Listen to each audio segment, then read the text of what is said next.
Hiya everyone, Auntie Lexi here. Have you been enjoying all of the videos I've been posting lately? It's a lot, but in case you haven't seen them, here they are, and they're all linked in the description. Since I played a ton of games at PAX West, I'm grouping games together into their own videos so you can get all the information you need in one go. And today, I'm going to be talking about 3 NIS America games: Ys 10 Proud Nordics, Trails Beyond the Horizon, and Starbites. That's the exact order I got to play them in. Going into this meeting, I honestly expected Starbites to be my favorite, maybe because it's the freshest, but I'll get into that more when I talk about the game itself. One quick note before we dive in: I wasn't able to capture footage for this video. That's on me. I forgot my portable hard drive and capture gear for the meeting, so my apologies in advance.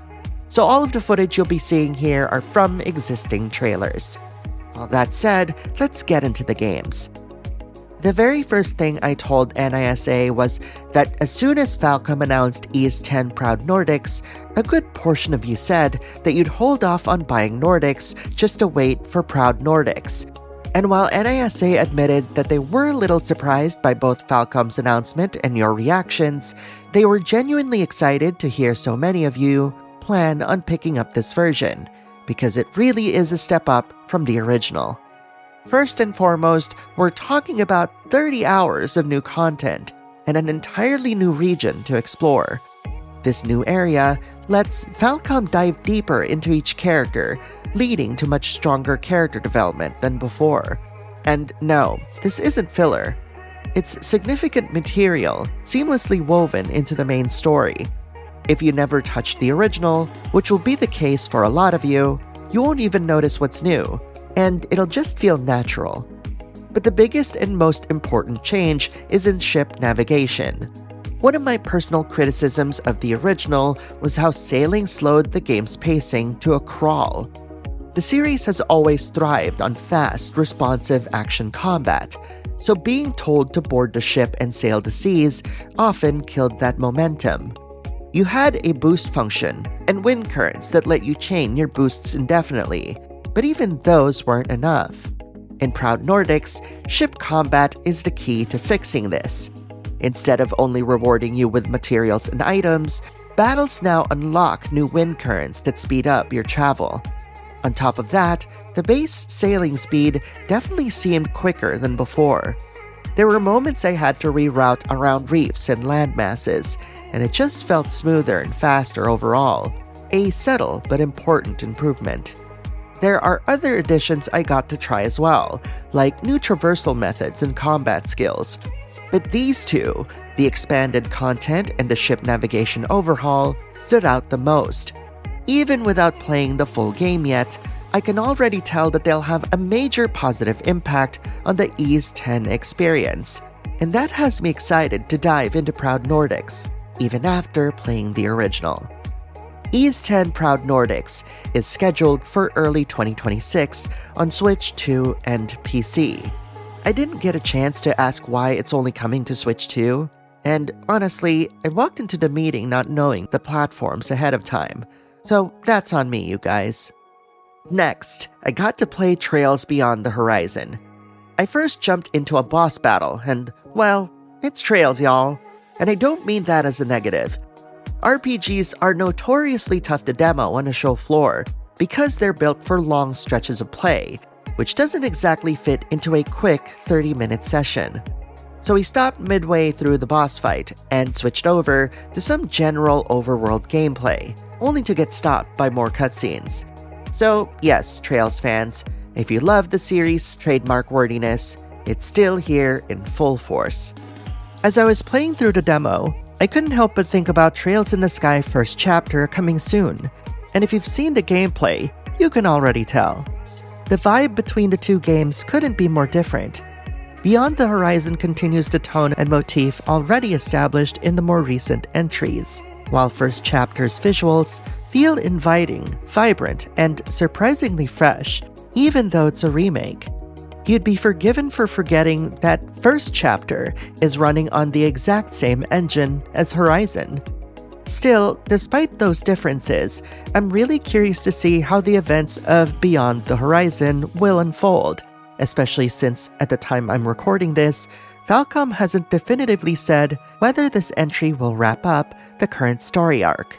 So while Trails Beyond the Horizon is still incredible, and I can't wait to play it when it launches on major PlayStation and Switch platforms and PC on January 15th next year, it's safe to say the latest entry stays true to Falcom's tradition of refining combat and progression systems, while racing towards the series' eventual conclusion, something Falcom has suggested could arrive within the next several years. As we were wrapping up Trails Beyond the Horizon, I made it clear to NIS America that I wanted to devote a full 30 minutes to Starbites, and I'm glad I did. The very first thing that stood out was how colorful, vibrant, and gorgeous everything looked. It's one of those games where even the menus are woven into the world's design, not just slapped on. Think of how Persona 5 uses its menus to reinforce its art direction, and you'll get the idea. Only here, it's all done with this bright, steampunk-inspired flair. I even told NIS America that most JRPGs these days don't put nearly as much thought into menus, and they admitted that in Starbites, everything was built with a purpose, even the demo's setting, the Light City. Honestly, most JRPG menus today look like slightly fancier Excel spreadsheets, which makes the work here stand out even more. What's also striking is how colorful the game is, given its subject matter.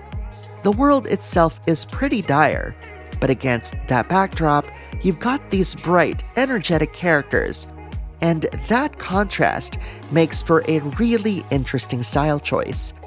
After finishing the demo, I got to chat with the game's director, Junho Bei, about this exact point. I'll be posting that interview in the coming days, but for now, I just have to say, I loved the character designs, the quirky humor, and how it quickly drew me in as I headed into the first dungeon. Combat in Starbites is turn-based, but with a twist. Both giving and taking damage fills a meter called the Driver's High. When it's full, you can immediately take another turn out of order, kinda like an S-Craft in Trails. I treated it like a super move during my time with the demo, though it can also give buff-like effects, which makes it worth using strategically whenever it pops. Oh, and I should mention, you're piloting mechs here. I didn't get to dive into the customization yet, but I was assured it's meaningful and worth the wait. Overall, while some might say Starbites' turn-based combat looks familiar, you can say that about almost every JRPG released in the past several years. What makes it different is its meticulous attention to detail, and a visual style that feels fresh, vibrant, and even hopeful, especially compared to the more politically and fantasy-heavy stories we've seen lately. Put simply, I walked away more excited about Starbites than I was before playing it, and I can't wait for you all to see my interview with Junho Bei. Starbites is slated to come out early 2026 on major Switch platforms, PS5, and PC. What's wild is that when NIS America said that they were going to have a huge 2026, it only hit me just now that all of these games are packed into that early Q1 window. Obviously, release dates can shift, but the way NIS America talked about 2026, with a big smile on their face, definitely implied that there's even more exciting stuff coming next year. With all that said, I'd love to hear what you think about these 3 games. Which ones caught your attention, and what specifically piqued your interest? Drop your thoughts in the comments below, and let's talk about it. And if you don't want to miss me covering more JRPGs, indies, niche titles, and beyond, don't forget to hit that subscribe button. I've got more PAX West coverage coming up too, including my impressions on Demon School and Pragmata, as well as my interview with Junho Bei, the creator of Starbites. Thank you very much for watching, and I'll see you in the next video.